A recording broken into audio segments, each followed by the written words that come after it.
اور موجودہ عالمی کپ میں VAR سسٹم تنازع کا سبب بنتا جا رہا ہے۔ گروپ سی کے ایک اہم مقابلے میں آسٹریلیا نے یقینی دکھ رہی ڈنمارک کی جیت کو برابری میں تبدیل کر دیا۔ ڈیفینڈر یوسف پاؤلسن کا ڈی ایریا میں ہینڈ کرنا ڈینش ٹیم کو مہنگا پڑ گیا۔ ایرکسن نے 7ویں منٹ میں ہی گول کر کے ڈنمارک کو سبقت دلا دی۔ ہاف ٹائم سے قبل ہی آسٹریلیا نے سکور برابر کر دیا۔ جیڈیناک نے پینالٹی کو گول میں بدل کر کے سکور 1-1 کر دیا۔ اس کے بعد کوئی بھی ٹیم مخالف گول کیپر کو بیٹ کرنے میں ناکام ثابت ہوئی۔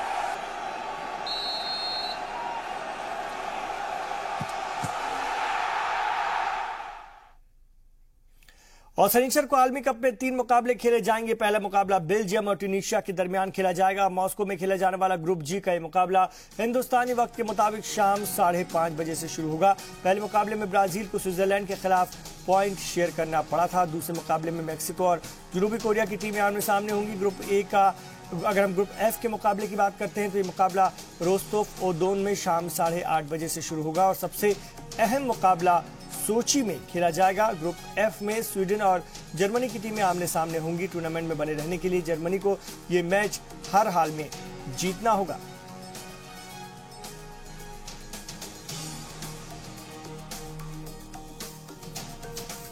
تو ورلڈ نیوز میں اتنا ہی، لیکن زی سلام پر جاری ہے خبروں کا سفر۔ آپ دیکھتے رہیے زی سلام۔